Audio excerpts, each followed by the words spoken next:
कहानी शुरू होती है एक किकी नाम की लड़की से, जो कि एक विच है जिसे रेडियो पर खबरें सुनना पसंद है। विचेस यानी चुड़ैलों की एक परंपरा है जिसमें विचेस को 13 साल की होने के बाद अपने घर को छोड़कर किसी दूसरे शहर में जाकर रहना पड़ता है। यह एक प्रकार से एक अच्छी विच बनने की ट्रेनिंग होती है। किकी की माँ भी एक विच थी जो कि 13 साल की उम्र में इस शहर में आई थी, जिसने एक इंसान से शादी की थी।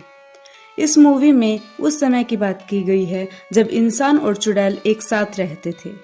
आज किकी का अपने घर को छोड़कर जाने का दिन नहीं, क्योंकि वह 13 साल की हो चुकी है। किकी अपने नए सफर के लिए बेहद उत्साहित है और उसके परिवार वाले भी। हर चुड़ैल की एक काली बिल्ली होती है और किकी की भी एक काली बिल्ली है। किकी के जाने का वक्त हो गया है। किकी की माँ उसे चुड़ैलों की पारंपरिक काली ड्रेस पहनाकर तैयार करती है। किकी की सहेलियां भी उसे अलविदा कहने के लिए आई हैं। उसके माता पिता अपनी बेटी के दूर जाने से थोड़ी दुखी हैं, पर वो मुस्कुराते हुए किकी को उसकी माँ के झाड़ू देते हैं। किकी बड़े जोश के साथ झाड़ू उड़ाती है, पर किकी झाड़ू को ठीक से चला नहीं पाती और उल्टे सीधे करते करते आखिरकार झाड़ू को उड़ा ही लेती है। लंबा सफर करने के बाद किकी एक सुंदर से शहर में पहुंच जाती है, जहां पहुंचकर उसे पता चलता है कि उस शहर में उसके अलावा और कोई दूसरी चुड़ैल नहीं है।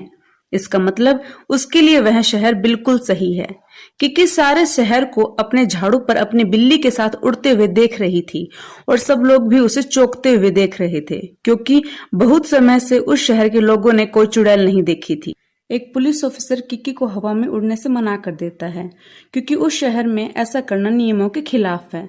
वो ऑफिसर किकी पर फाइन लगा ही रहा था कि जोर से चोर चोर की आवाज आती है, जिसे सुनकर ऑफिसर आवाज की तरफ भाग पड़ता है और किकी भी वहां से भाग जाती है।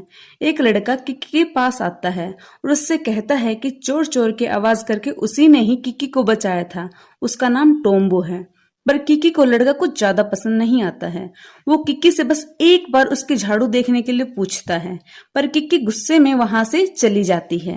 किकी एक होटल में रहने के लिए कमरा मांगती है, पर होटल वाला व्यक्ति उससे आईडी मांगता है, इसलिए किकी वहां से भी चली जाती है, क्योंकि उसके पास कोई आईडी नहीं है।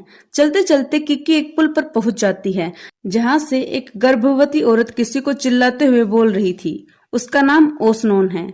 किकी उससे पूछती है कि क्या हुआ। वो औरत किकी को बताती है कि एक औरत उसकी दुकान में उसके बच्चे का सामान भूल गई है। किकी उसे मदद करने के लिए कहती है और ओसनोन के हाथ से सामान लेकर हवा में उड़कर दूसरी औरत तक सामान पहुंचाकर आ जाती है। यह देखकर वह औरत चौंक जाती है। किकी ओसनोन से रहने की जगह मांगती है, तो ओसनोन किकी को अपनी बेकरी के पास एक कमरा मुफ्त में रहने के लिए दे देती है। ओसनोन किकी को उसके हस्बैंड से भी मिलाती है, जो कि एक बेकर है। वो कमरा थोड़ा गंदा था, पर किकी उसे साफ कर लेती है। किकी ओसनोन की उसके काम में मदद करवाती है। इसके बदले में ओसनोन उसे ब्रेकफास्ट फ्री में देती है। अब किकी को रुपए कमाने की जरूरत है, क्योंकि वो डेली पैनकेक नहीं खा सकती।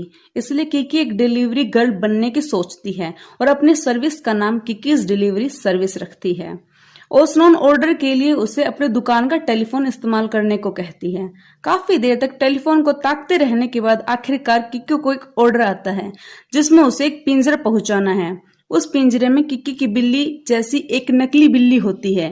किकी बड़ी उत्साहित होकर पिंजरा लेकर जीजी के साथ हवा में उड़ जाती है। आपको बता दें कि किकी अपनी बिल्ली से बात कर सकती है, क्योंकि उसके पास चुड़ैल की शक्तियां हैं।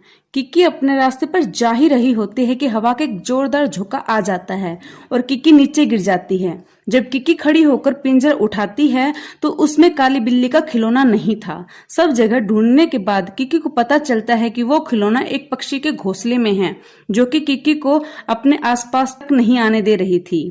डिलीवरी का वक्त भी जा रहा था, इसलिए किकी जिच्ची को उस पिंजरे में रखकर डिलीवरी करने जाती है। किकी जिच्ची को कहती है कि जब उसे खिलौना मिल जाएगा तो वह उस घर से उसे वापस ले जाएगी। किकी डिलीवरी वाले घर में पिंजरा पहुंचा देती है और वहां से जल्दी से वो खिलौना लेने के लिए चल देती है। दूसरी तरफ जिच्ची के साथ एक लड़का खेल रहा था और जिच्ची किकी की जल्दी से आने की प्रार्थना कर रहा था। तभी वो लड़का जिच्ची को वहां पर छोड़कर चला जाता है। तभी जिच्ची को उसके सामने एक कुत्ता दिखाई देता है जो कि जिच्ची के पास आकर बैठ जाता है। वह कुत्ता बूढ़ा हो चुका है और समझदार भी, इसलिए वो समझ जाता है कि वो खिलौना एक असली बिल्ली है और उसे कुछ नहीं करता। किकी भी जंगल पहुंच जाती है। किकी जंगल में पैदल जाने का फैसला करती है क्योंकि उस पक्षी का सारा झुंड बड़े गुस्से में था जो किकी को उस जंगल के पास आने नहीं दे रहा था। चलते चलते किकी को एक छोटा सा लकड़ी का घर दिखाई देता है जिसकी खिड़की में किकी को वो खिलौना भी दिखता है और जिसकी छत पर बैठकर एक लड़की उन पक्षियों की पेंटिंग बना रही थी। किकी उसे उस खिलौने के बारे में बताती है। वो लड़की किकी को खिलौना वापस कर देती है लेकिन उस खिलौने की गर्दन फटी हुई थी। वो लड़की किकी की मदद करती है लेकिन बदले में किकी से अपने घर की सफाई करवाती है। उस लड़की का नाम उर्सुला है। काम के दौरान दोनों में बातचीत होती रहती है। अब काम भी खत्म हो गया है और खिलौना भी ठीक हो गया है।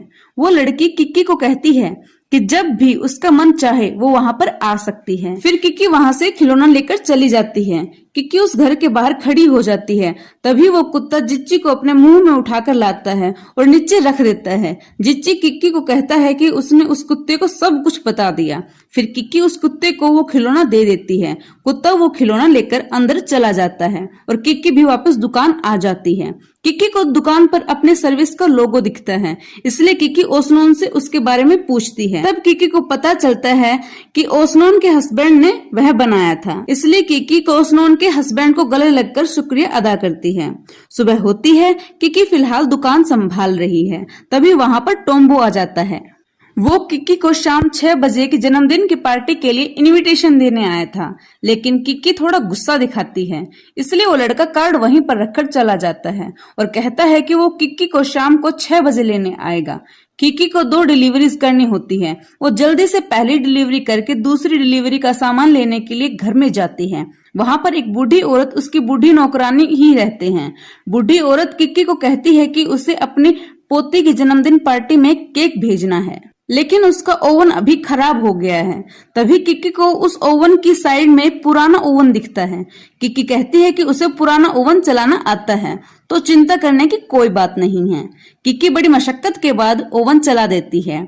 किकी बार बार समय की तरफ देख रही होती है क्योंकि उसे उस पार्टी में पहुंचना होता है। जब तक केक बन रहा था किकी वहां का बल्ब भी ठीक कर देती है। जैसे ही किकी केक लेकर निकलती है वहां से, तो अचानक से बारिश होने लगती है। किकी जैसे तैसे करके केक पार्टी वाले घर में ले जाती है। किकी दरवाजा खटखटाती है। तब एक लड़की बाहर निकलकर आती है। यह वही लड़की है जिसका जन्मदिन है, जिसकी पार्टी में टोम्बो किकी को लाने वाला था, पर किकी को इसका नहीं पता था। किकी उस लड़की को कहती है कि वो केक उसकी दादी ने भेजा है। तब वो लड़की कहती है कि उसकी दादी को हर बार मना करने पर भी वो केक भेज देती है। उसे वो बोरिंग सा केक बिल्कुल पसंद नहीं है और वैसे भी वो बारिश में भीग गया होगा। ये सुनकर किकी को बेहद दुख हुआ, इसलिए किकी चली जाती है। जैसे ही किकी दुकान पहुंचती है, ओसनो उसे बताती है कि वो लड़का अभी अभी किकी का इंतजार करके वहां से गया है। किकी के पास अब भी वक्त है, पर किकी ओसनोन को मना कर देती है और अपने कमरे में चली जाती है। सुबह ओसनोन किकी के कमरे में आती है। तब उसे पता चलता है कि किकी को बुखार है क्योंकि वो बारिश में भीग गई थी। फिर ओसनोन किकी की देखभाल करती है और उसे यह भी बताती है कि सुबह टोम्बो आया था और किकी से फिर से मिलने की पूछ रहा था। फिर ओसनोन वहां से चली जाती है। दोपहर तक किकी का बुखार ठीक हो जाता है, पर अब उसका कॉन्फिडेंस कम हो चुका है, जिसके कारण उसकी शक्तियां धीरे धीरे खत्म हो रही थी। किकी ओसनोन को बताती है कि जब तक उसकी शक्तियां वापस नहीं आती तब तक किकी ओसनोन की दुकान में काम करेगी। थोड़ी देर बाद ही ओसनोन किकी को कहीं पर ब्रेड पहुंचाने के लिए कहती है। किकी ब्रेड लेकर लिखे हुए पते पर पहुंच जाती है। तभी टोम्बो किकी को आवाज लगाता है। तब किकी को पता लगता है कि वह पता टोम्बो का था। टोम्बो किकी को कुछ दिखाने के लिए अपने साथ ले जाता है। वह किकी को बताता है कि नए जहाज में उसे पायलट बनने का मौका मिल रहा है, इसलिए वह इस बिना चेन की साइकिल पर उसका अभ्यास कर रहा है। वो किकी को साइकिल के पीछे बैठने के लिए कहता है। किकी थोड़ा हिचकिचाती है, फिर बैठ जाती है। टोम्बो अपनी पेडल की स्पीड को कई गुना बढ़ाता है, तब कहीं जाकर साइकिल चल पाती है। इस बीच किकी को अच्छा महसूस हो रहा था। टोम्बो साइकिल को ढलान वाली जगह से बड़ी रफ्तार में लेकर आ रहा था। तभी उसके सामने एक ट्रक आ जाता है। किकी बहुत डर जाती है। तभी उसकी शक्तियां उन्हें कुछ पल के लिए हवा में उड़ा देती हैं। फिर वो दोनों हरी घास पर गिर जाते हैं। दोनों को थोड़ी सी ही चोट लगती है। दोनों खड़े हो जाते हैं। फिर किकी जोर जोर से हंसने लगती है और टोम्बो किकी के चेहरे की तरफ देखता रहता है। फिर दोनों किसी जगह पर बैठकर हवाई यान को देखते हैं और कुछ बातें करते हैं। तभी कुछ लोग टोम्बो को आवाज लगाते हैं। वो लोग टोम्बो के दोस्त हैं। टोम्बो उनके पास भागकर जाता है। किकी को गाड़ी में वही जन्मदिन वाली लड़की दिखाई देती है। वो लोग हवाई यान में सवारी करने के लिए टोम्बो को बुलाने आए थे। टोम्बो किकी को उनके साथ चलने के लिए पूछता है, पर किकी गुस्सा होकर वहां से भाग जाती है। टोम्बो खड़ा होकर देखता रहता है। किकी अपने कमरे में जाकर बेड पर लेट जाती है। वह बहुत उदास है। तभी जीजी उसके पास आता है। वो किकी को कुछ कहता है, पर किकी उसे समझ नहीं पाती। किकी को पता लगता है कि उसकी शक्तियां जा चुकी हैं। वह और भी उदास हो जाती है। दरअसल किकी को वह शहर और वहां के लोग इतने पसंद नहीं आ रहे थे, जिससे उसका मन उदासी से भर चुका है। किकी को पता चलता है कि उर्सुला उससे मिलने आई है। उर्सुला किकी को अपने साथ अपने घर ले जाती है। किकी को वहां पर बहुत ही अच्छा लगता है। किकी उर्सुला से पूछती है कि अगर उर्सुला पेंटिंग करना भूल जाए तो वो क्या करेगी। उर्सुला किकी को कहती है कि वह शुरुआत से शुरू करेगी, बार बार शुरू करेगी, जब तक वह अपनी खूबी वापस नहीं पा लेती। देखने पर ऐसा लगता है मानो किकी को अपना जवाब मिल गया हो। फिर दोनों सो जाते हैं। सुबह ओस्लोन का फोन आता है। वह किकी को बताती है कि उसके लिए उस बूढ़ी औरत की तरफ से एक डिलीवरी ऑर्डर है। किकी थोड़ी देर सोचती है, फिर ओस्लोन को डिलीवरी करने के लिए हाँ भरती है। किकी ओर्सुला को अलविदा कहकर टैक्सी लेकर वहां से चली जाती है और उस बूढ़ी औरत के घर पहुंच जाती है। बूढ़ी औरत किकी को एक केक दिखाती है जिस पर किकी की डिलीवरी सर्विस का लोगो बना हुआ था और कहती है कि वो केक एक किकी नाम की लड़की को पहुंचाना है। अगर उसे वो हंसती हुई किकी मिले तो उससे ये भी पूछ ले कि उसका जन्मदिन कब आता है, ताकि वो किकी के जन्मदिन का केक भी बना सके। किकी समझ जाती है कि वो बूढ़ी औरत क्या कहना चाहती है। उस बूढ़ी औरत को ओस्लोन से सारी कहानी का पता लग गया था, इसलिए उसने किकी को समझाने के लिए वह सब किया था।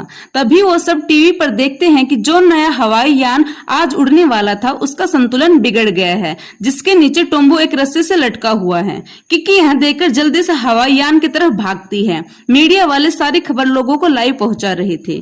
किकी एक बूढ़े आदमी से उसका बड़ा ब्रश मांगती है और उसे उड़ाने की कोशिश करती है। आखिर किकी अपनी पुरानी ताकत वापस पा लेती है और हवा में उड़ जाती है, यानी किकी की शक्ति वापस आ गई है। फिर किकी जल्दी से जाकर टोम्बो को भी बचा लेती है। उस घटना के बाद किकी की जिंदगी में सब कुछ सही हो जाता है। अब उसे शहर और लोग अच्छे लगने लगते हैं और इसी की खुशखबरी वह बहुत दूर रह रहे अपने माता पिता को खत लिखकर बताती है, जिसे देखकर सब खुश हो जाते हैं।